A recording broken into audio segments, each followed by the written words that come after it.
এই দায়িত্বটা অনেক বড় একটা দায়িত্ব।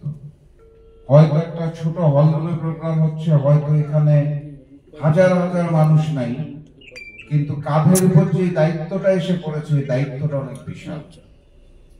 কারণ এই ছাত্ররাই ওই ফ্যাসিস্ট শেখ হাসিনার হাত থেকে বাংলাদেশকে মুক্ত করেছিল, আমাদেরকে মুক্ত করেছিল, এবং এই ভারতের যে করদ রাজ্য বানানোর পরিকল্পনা চলছিল সেই পরিকল্পনাকে ধূলিসাৎ করে দিয়েছে। এখন শেখ হাসিনা চলে যাওয়ার পরে সবার মধ্যে একটা রিল্যাক্স মুড চলে আসছে, যেটা নিয়ে আমি শঙ্কিত। কারণ শেখ হাসিনা চলে গেছে, ষড়যন্ত্রগুলো চলে যায় না। শেখ হাসিনা বিদায় নিয়েছে, তার রেখে যাওয়া প্রেতাত্মারা এখনো বিদায় নেয় নাই।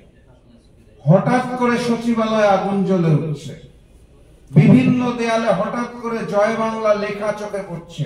নিষিদ্ধ স্লোগান জয় বাংলা বাংলাদেশ, এখন মনে রাখতে হবে। ছাত্রলীগকে নিষিদ্ধ করার পরেও তারা ঝটিকা মিছিল করার চেষ্টা করছে।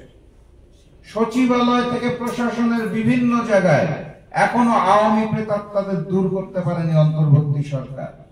ভারতীয় মিডিয়া হনুমানের ভেঞ্চি কাটছে, ওপার থেকে ভারতীয় নেতারা বাংলাদেশের ভূখণ্ড দখলের হুমকি দিচ্ছে। যেই ছাত্ররা, যেই ছাত্র সমাজ একত্রিত হয়ে ফ্যাসিস্ট শেখ হাসিনা এবং ভারতকে রুখে দিয়েছিল, সেই ছাত্র সমাজের ঘুমিয়ে যাওয়ার কোনো সুযোগ নাই। এই কারণে আপনারা দুইজন যে দায়িত্ব পেলেন, আপনাদের আমি আহ্বান জানাতে চাই অন্যান্য সকল ছাত্র সংগঠনের সাথে একত্রিত হয়ে কাঁধে দায়িত্বটা আবার তুলে নিতে হবে। কারণ আন্দোলন শেষ হয় নাই। আন্দোলন সেদিন শেষ হবে যেদিন একটি গণতান্ত্রিক পদ্ধতিতে ভোটের মাধ্যমে আমরা জনগণের সরকারকে প্রতিষ্ঠা করতে পারব। তার আগ পর্যন্ত আওয়ামী লীগের সকল ষড়যন্ত্র এবং ভারতের আবারও নতুন করে যে ষড়যন্ত্র, আগ্রাসী মনোভাব, সেটাকে রুখে দেওয়ার জন্য কাঁধে কাঁধ মিলিয়ে, হাতে হাত মিলিয়ে বাংলাদেশের সকল ছাত্র সংগঠনকে একত্রিত হয়ে কাজ করতে হবে এবং তার নেতৃত্বে আপনাদের দুইজনকে থাকতে হবে। এই কারণে দায়িত্বটা বড়। আমি আশা করি ছাত্র মিশন নামটার মধ্যেই তো মিশন আছে, মিশনটাকে গ্রহণ করতে হবে। ভারতের করদ রাজ্য হওয়া যাবে না। গণতান্ত্রিক বাংলাদেশকে আমরা আবারও পুনঃপ্রতিষ্ঠা করব।